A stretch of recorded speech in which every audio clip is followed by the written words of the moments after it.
లేదని చూచే వీక్షణం తానే బ్రహ్మమని బ్రహ్మమే తానని తెలిసే ఆ క్షణం అణువునణువునా వాడే నిండెరా జ్ఞానం జ్ఞేయం అంతా తానురా సత్యం తెలిపిన నాదమే వేదం సత్యం తెలిసిన జీవుడే బ్రహ్మం సత్యం తెలిపిన నాదమే వేదం సత్యం తెలిసిన జీవుడే బ్రహ్మం ఆర్ష సూఫీ వేదాంత సారం ఆర్ష సూఫీ వేదాంత సారం విన్నా కన్నా కరమునందున మలకం బ్రహ్మైక్యం ప్రజ్ఞానం బ్రహ్మా ప్రజ్ఞానం బ్రహ్మా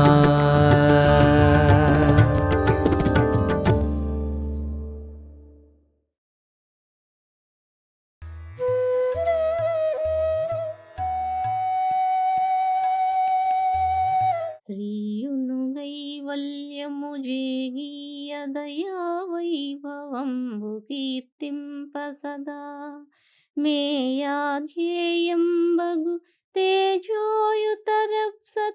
గూర్చు శుభ శతకంబుల్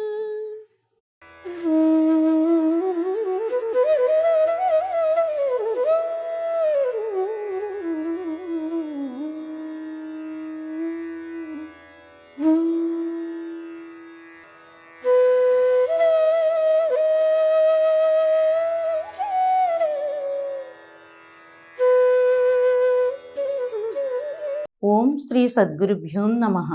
అందరికీ నమస్కారం. సాధారణంగా ఆధ్యాత్మికత గురించి మనం లోకంలో వినే మాటల్లో ఒకానొక ప్రధానమైన అంశము స్వర్గము నరకము. స్వర్గ నరకాలు పాపపుణ్యాల ద్వారా కలుగుతాయని చెప్తూ ఉంటారు. అయితే ఎంతోమంది ఆయా మత విధానాన్ని అనుసరించి ఆయా మత పెద్దలు చెప్పిన విషయాలను అనుసరించి ఎన్నో ధార్మిక కార్యక్రమాలు చేస్తూ ఉంటారు. ఇవన్నీ ఎందుకు చేస్తున్నారని వారిని మనం ప్రశ్నిస్తే వారందరూ చెప్పే మాట, ఈ మంచి పనులు చేయడం ద్వారా మనకు పుణ్యం వస్తుంది, ఆ పుణ్యం ద్వారా మనకి స్వర్గం లభిస్తుంది, అందువల్ల మరణం తర్వాత ఈ పుణ్య సంపదతో స్వర్గలోకానికి వెళ్తాను, ఆ స్వర్గలోకంలో ఎంతో గొప్ప బంగారు మేడలు ఉంటాయి, అప్సర స్త్రీలు ఉంటారు, ఎన్నో రకాలైన సుఖ సంతోషాలు అక్కడ ఉంటాయని ఆయా వ్యక్తులు చెప్తూ ఉంటారు. ఇది కేవలం ఒక మతంలోనే కాదు, అన్ని మతాల్లోనూ కూడా ఇటువంటి మరణం తర్వాత స్వర్గలోకం అనేది ఉంటుందని చిత్రణ ఉంది. కానీ స్వర్గం అంటే అటువంటి లోకం కాదు. ఈ విషయాన్ని తెలియజేస్తూ మహాకవి తత్వవేత్త డాక్టర్ ఉమర్ అలీషా సద్గురువర్యులు శ్రీ విశ్వవిజ్ఞాన విద్యా ఆధ్యాత్మిక పీఠం యొక్క 6వ పీఠాధిపతి వారు సూఫీ వేదాంత దర్శము అనే గ్రంథంలో జడాదేశం అనే శీర్షికలో జడత్వంతో జనులు స్వర్గాన్ని ఏ విధంగా భావిస్తున్నారో ఈ పద్యం ద్వారా చెప్తున్నారు. మీరు వచించు స్వర్గము లభించిన అచటి చారు నిర్ఝరీవారము స్వర్ణ సౌధ పరివారము సుందరవణ్య కామిని కారణమైన మోహ మమకార వికారము కొన్ని నాళ్లకు జారిన బంధమందు దిగజారెదరీసుడి తప్ప నేర్చుని.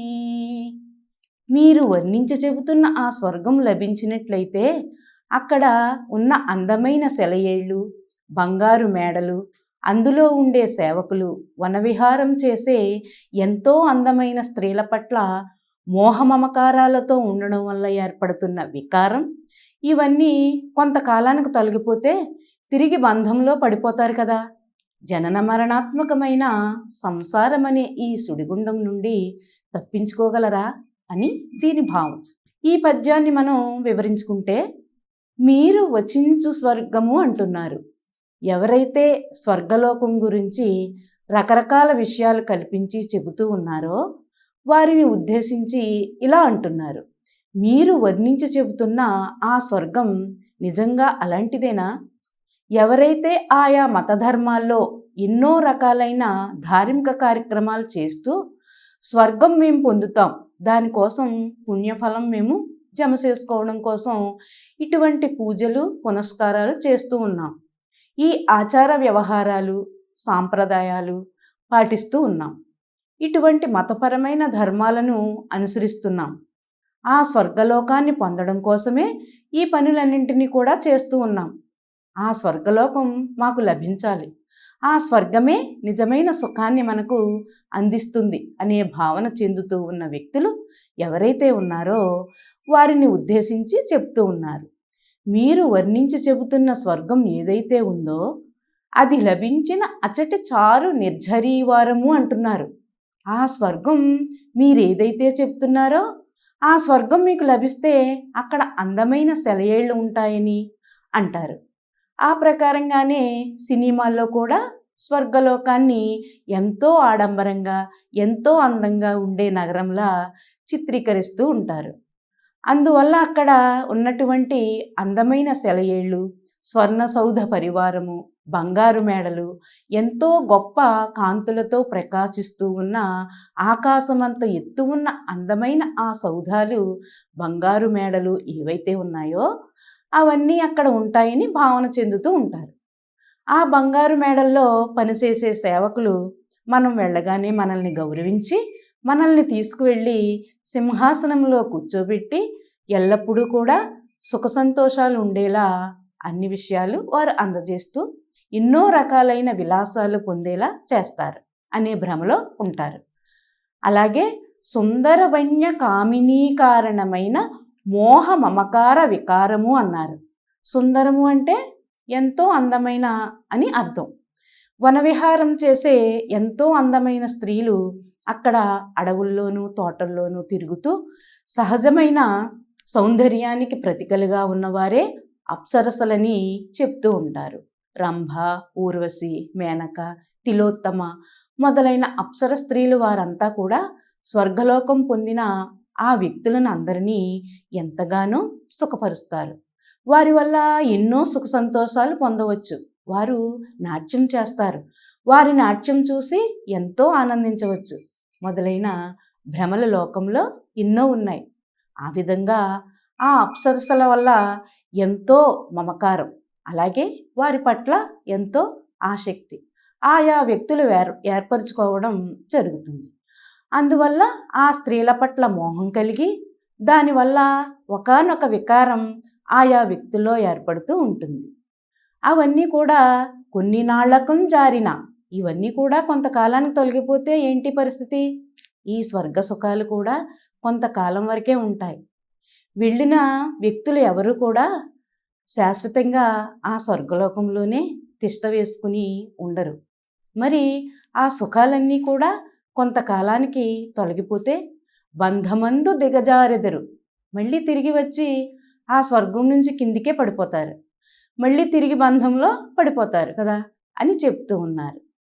ఇక్కడ ఒక విషయాన్ని మనం గమనిస్తే, ఎవరైతే పాప పుణ్యాల ద్వారా స్వర్గం లభిస్తుందనో లేదా ఆయా మత ధర్మాల్లో చెప్పినట్లుగా మరణించిన తరువాత స్వర్గలోకానికి వెళ్ళి అక్కడ ఈ విధమైన భోగాలన్నీ కూడా అనుభవిస్తామని అనుకుంటున్నారో వారందరూ కూడా చెప్పే విషయమే ఇది కూడా. మనం చేసిన కర్మఫలాలు ఎప్పుడైతే తరిగిపోతాయో అప్పుడు మళ్ళీ స్వర్గలోకం నుండి తిరిగి మానవ జన్మ ఎత్తాల్సి ఉంటుందని ఆయా మత గ్రంథాల్లో కూడా చెప్పబడింది. మరి అటువంటప్పుడు కొంతకాలానికి మళ్ళీ ఈ భూమి మీద వారు జన్మించడం జరుగుతుంది.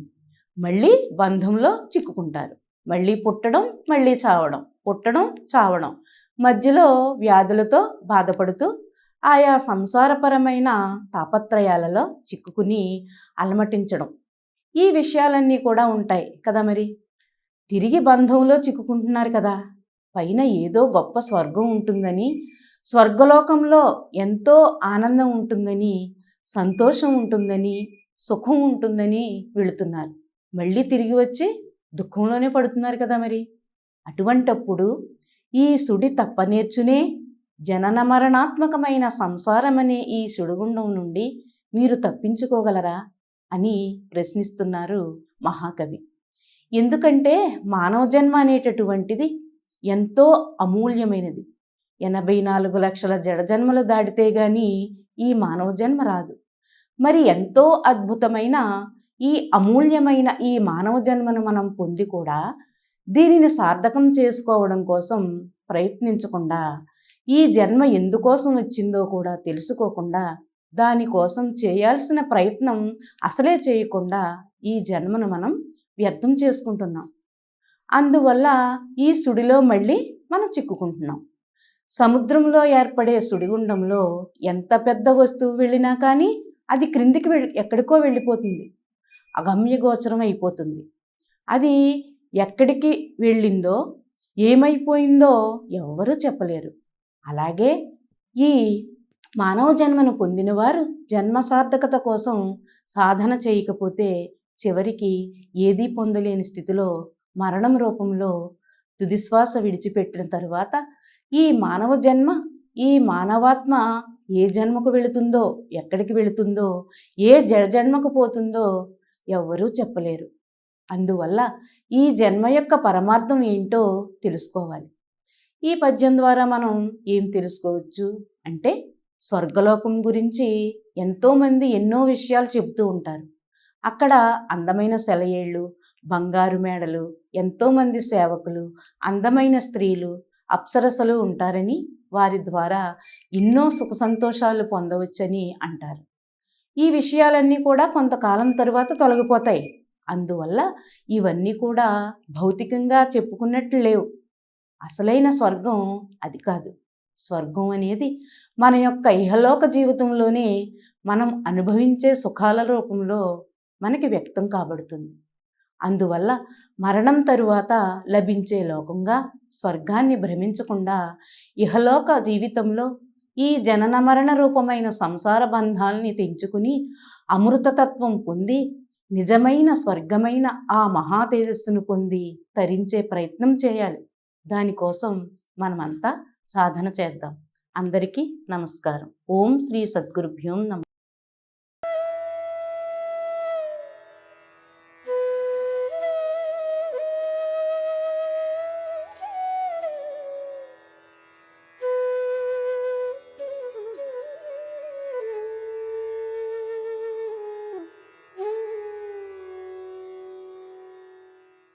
ఓం శ్రీ సద్గురుభ్యో నమః. అందరికీ నమస్కారం.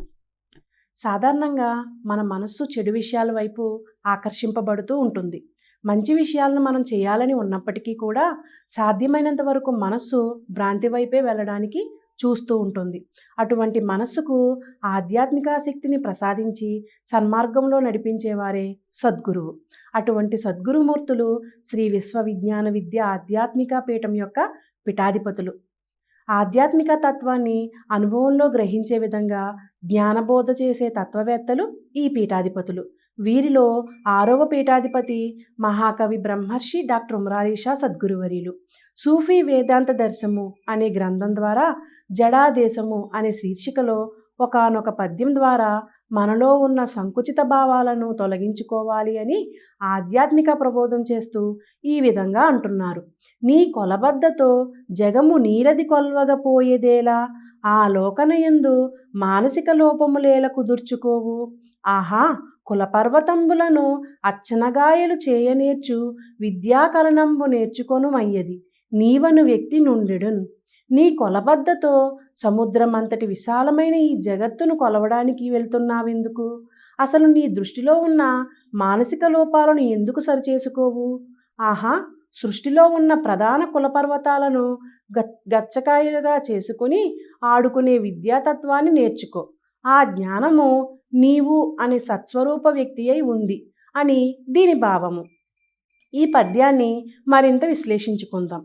నీ కొలబద్దతో జగము నీరది కొల్వగబోయేదేలా అని అంటున్నారు. సముద్రం అంతటి విశాలమైన ఈ జగత్తును కొలవడానికి చిన్నపాటి స్కేలు తీసుకుని వెళ్తున్నావెందుకు అని ప్రశ్నిస్తున్నారు. మొట్టమొదటి ప్రశ్నలోనే తత్వమంతా కూడా మనం అర్థం చేసుకోవచ్చు. కొలబద్ద అన్నప్పుడు కొలవడానికి ఉపయోగించే స్కేలు. ఆ స్కేల్ తీసుకుని మనం ఏం చేయాలనుకుంటున్నామట అంటే సముద్రమంత విశాలమై ఉన్న ఈ జగత్తుని కొలవడానికి మనం వెళ్తున్నామని చెబుతున్నారు. ఈ ఒక్క ఉదాహరణలో తత్వమంతా నిండి ఉంది. దీనిని జీవితానికి అన్వయించి విశ్లేషిస్తే ఆధ్యాత్మిక తత్వాన్ని నేర్చుకోవడానికి సద్గురుమూర్తి వద్దకు వస్తున్నాం. వచ్చి లేనిపోని కోరికలన్నింటినీ కూడా కోరుకుంటూ ఉంటాం. అనంతమైన వజ్ర వైడూర్యాలు, మాణిక్యాలు, రత్న ఖచిత స్వర్ణ ఆభరణాలు, ఇంకా లెక్కించలేనంత సంపద ఉన్న స్థానానికి వచ్చి ఏదో ₹1 ₹2 తీసుకుని వెళ్ళిపోయినట్లు ఉంటుంది ఈ విధానం. ఒకానొక మహారాజు తనకున్న భాండాగారం నుండి ఎంత సంపదనైనా ఇస్తాను అన్నాడు అనుకోండి. ఆ మహారాజు నుండి మనం ఎంత సంపద కోరుకుంటాం? ఆ భాండాగారం మొత్తం కావాలని కోరుకుంటాం. అలాగే ఆధ్యాత్మిక విధానంలో కూడా సాధనా శక్తితో అన్నీ సాధించుకోవడం మానివేసి లోభంతో ఉండడం వల్ల ఆధ్యాత్మిక జ్ఞానాన్ని పొందాలనే ప్రయత్నం చేయడం లేదు. ఈ జగత్తు అంతా కూడా సముద్రం అంత విశాలంగా ఉంది. దాన్ని కొలవాలంటే ఏదైనా ఒక పెద్ద పరిమాణాన్ని కొలిచే ఒక సాధనాన్ని మనం ఉపయోగించాలి తప్ప మన దగ్గర చిన్న సాధనమే ఉంది కదా అని చిన్న స్కేల్తోనే కొలవడానికి వెళ్తే దానికి మించిన అజ్ఞానం ఉండదు. జగత్తంతటినీ కొలిచి లెక్కించే ఉపకరణాలను యుక్తితో ఉపయోగించాలి. అప్పుడే మొత్తం జగత్తును కొలిచి చూపగలం. అలాగే ఆధ్యాత్మిక విధానంలో కూడా ఆత్మతత్వాన్ని తెలుసుకోవాలి అంటే చిన్న పరిమాణంతో అంటే సంకుచితమైన భావనతో ఉన్నట్లయితే, సంకుచితమైన సాధనతో ఉన్నట్లయితే ఆధ్యాత్మిక తత్వం దొరకదు. అది ఎంతో విశాలమైన మనస్సు కలిగిన జ్ఞానశక్తి కలిగిన వారికి మాత్రమే లభిస్తుంది. మరి దానికోసం ఏం చేయాలి అంటే ఆలోకన యందు మానసిక లోపములేలా కుదుర్చుకోవు అని అడుగుతున్నారు. అసలు నీ దృష్టిలో ఉన్న ఈ మానసిక లోపాన్ని ఎందుకు సరిచేసుకోవటం లేదు? అసలు లోపం అనేది ఎక్కడుంటుంది? మనం చూసే దృష్టిలోనే ఉంటుంది. మనం చెడుగా చూడడం వల్ల అంతా చెడు అయిపోతుంది. మనం మంచిగా ఆలోచిస్తే అంతా కూడా మంచిగానే కనిపిస్తుంది. లోకం అనేది మనం పెట్టుకుని చూసే కళ్ళజోడుని బట్టి ఉంటుంది. మన దృష్టిలో లోపం తప్ప ఈ సృష్టిలో ఎటువంటి లోపం ఉండదు. అందువల్ల ఈ మానసికంగా ఉన్న లోపాలను ఎందుకు సరిచేసుకోవడం లేదు అని ప్రశ్నిస్తున్నారు. మనకున్న రకరకాలైన ఈ మానసిక లోపాల వల్ల మనం ఎన్నో పరిస్థితులు, సందర్భాలు లోకంలో ఎదుర్కొంటున్నప్పటికీ తిరిగి మళ్ళీ అదే అజ్ఞానంలో పడిపోతూ ఉంటాం. అదే జడభావానికి లొంగిపోతూ ఉంటాం. భ్రాంతి భావానికి లొంగిపోతూ ఉంటాం. దానివల్ల ఈశ్వరత్వం వైపు వెళ్ళలేకపోతున్నాం. అందువల్ల మీ లోపాలను ఎందుకు సరిచేసుకోరు అని ప్రశ్నిస్తున్నారు. తరువాత ఆహా కులపర్వతంబులను అర్చనగాయలు చేయనేర్చు విద్యాకలనంబు నేర్చుకొనుము అంటున్నారు. ఇప్పటి వరకు లోపాలు సవరించుకోవెందుకు అని ప్రశ్నించారు. తర్వాత అసలు మనలో ఎంత శక్తి ఉందో చెప్తున్నారు. దానిని ఎలా తెలుసుకోవాలో చెప్తున్నారు. ఆహా అంటూనే ఒక గొప్ప ఆశ్చర్యార్థకంతో బోధిస్తున్నారు. ఆహా అని ఎప్పుడు అంటాం? ఎంతో గొప్ప విషయమో కదా, అద్భుతం కదా, ఎంతో విశిష్టత ఉందో కదా అనే భావన కలిగినప్పుడు ఆహా అంటాం. కులపర్వతంబులు అంటే ఎంతో బృహత్ ఆకారంలో ఉండి ఈ భూమి మొత్తాన్ని ధరిస్తున్న పర్వతాలను కులపర్వతాలు అంటారు. ఆ కులపర్వతాలు 7 అని చెప్తారు. ఆ పర్వతాలు ఉండడం వల్లే వాయువు చక్కగా ప్రసరిస్తుంది. అన్ని దిక్కులను కూడా మేఘాలు వెళ్ళి వర్షించి పంటలు పండి భూమి సస్యశ్యామలంగా ఉండగలుగుతుంది. అటువంటి పర్వతాలు ఏవైతే ప్రధానంగా ఈ భూమి మీద ఉన్నాయో వాటిని కులపర్వతాలు అంటారు. ఆ కులపర్వతాలు ఎంతో పెద్దవిగా ఉంటాయి. అటువంటి ఎంతో భారీ ఆకారంలో ఎంతో స్థూలంగా ఉన్న ఆ పర్వతాల్ని కూడా అచ్చనకాయలు చేయనేర్చు విద్యాకలనము అని చెప్పారు. వాటిని చిన్నపిల్లలు ఆడుకునే గచ్చికాయలుగా మార్చుకోవచ్చు అంటున్నారు. అంటే ఈ సృష్టి అంతా కూడా చూస్తుంటేనేమో ఎంతో పెద్దగా విశాలంగా మనకు కనిపిస్తుంది. కానీ మన యొక్క అంతర్దృష్టితో ఆత్మజ్ఞానాన్ని పొందినట్లయితే ఈ సృష్టిలో కనిపిస్తున్న విశాలంగా ఉన్న భౌతిక పదార్థాలన్నీ కూడా ఎంతో సూక్ష్మంగా మారిపోతాయి. అందువల్ల ఇక్కడ ఏం చెప్తున్నారు? అటువంటి కొండ పర్వతాలను సైతం గచ్చకాయలుగా చేసుకుని ఆడుకునే అవకాశం ఉంది అంటున్నారు. చిన్నపిల్లలు గచ్చకాయలు ఆటలు ఆడుకుంటారు. ఆ విధంగా ఇటువంటి పర్వతాలతో ఆడుకునే స్థితి సాధకులకు ఉంటుందన్నమాట. అటువంటి విద్యాతత్వము అంటే ఆధ్యాత్మిక జ్ఞానము దాన్ని పొందు అని చెప్తున్నారు. మరి ఆ దివ్యశక్తి ఎక్కడ ఉంది అంటే అయ్యేది నీవను వ్యక్తిని ఉండెడున్ అంటున్నారు. ఆ గొప్ప శక్తి అదంతా కూడా నీవు అనేటువంటి వ్యక్తిలో నీ లోపలే ఉంది, తెలుసుకో అని చెబుతున్నారు. ఆ జ్ఞానము నీవు అనే సత్స్వరూప వ్యక్తి అయి ఉంది, దాన్ని తెలుసుకో, దాన్ని గ్రహించు అంటున్నారు. నీవు అన్నప్పుడు తత్వమసి, ఆ బ్రహ్మస్వరూపం ఏదైతే ఉందో అది నీవై ఉన్నావు. అంటే మన లోపల ఉన్న ఆత్మే పరబ్రహ్మ స్వరూపమై ఉంది. ఆత్మని మనం దర్శించి ఆత్మని పరమాత్మ స్వరూపంగా పరిణామ రూపంలో పొందగలిగినట్లయితే ఈ ప్రపంచం మొత్తం వ్యాపించి ఉన్నదంతా ఆ పరబ్రహ్మ చైతన్యమే కాబట్టి, ఆత్మే కాబట్టి ఈశ్వర రూపిగా మనం ఎప్పుడైతే పరిణామం సాధించగలుగుతామో అప్పుడు అన్ని విషయాలు అత్యంత సూక్ష్మంగా మారిపోతాయి. అన్నీ తానైన అనుభూతి లభిస్తుంది. అప్పుడు సాధ్యం కానిదేముంటుంది? ఆ విధంగా మన యొక్క నిజమైన అభివృద్ధి కోసం మనం ప్రయత్నించాలి తప్ప భ్రాంతి అవస్థలో ఉండిపోయి జడస్వరూపులుగా మిగిలిపోకూడదు. అందువల్ల ఆ ఆత్మజ్ఞాన శక్తిని పొందడం కోసం సాధన చేయాలి. ఈ పద్యం ద్వారా మనం ఏం తెలుసుకోవచ్చు అంటే, మన యొక్క దృష్టిలో భ్రాంతి ఉండడం చేత ఎన్నో లోపాలు మనలో ఏర్పడుతున్నాయి.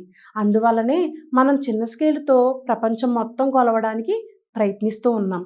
అంటే ఆ చిన్న చిన్న విషయాలతో అనంతమైన జ్ఞానాన్ని సాధించాలని అనుకుంటున్నాం. అది సరైన విధానం కాదు. లోకంలో ఉన్న పర్వతాలన్నిటినీ కూడా గచ్చకాయలుగా చేసుకుని ఆడుకునే గొప్ప అబౌద్ధికమైన శక్తి మన లోపలే నిండి ఉన్నది. ఆ విద్యాతత్వాన్ని తెలుసుకుని తరించినప్పుడే మానవ జన్మ సార్థక్యం అవుతుంది. దానికోసం మనమంతా ప్రయత్నిద్దాం. అందరికీ నమస్కారం. ఓం శ్రీ సద్గురుభ్యో నమః. ఈనాటి ఈ సదస్సును శ్రీ విశ్వ విజ్ఞాన విద్య ఆధ్యాత్మిక పీఠ చతుర్థ పీఠాధిపతి శ్రీ కహెన్షావలి సద్గురువర్యుల వారి దివ్య ఆశీస్సులతో నిర్వహించుకున్నాము. వారికి ఇవే మా నమస్సుమాంజలులు.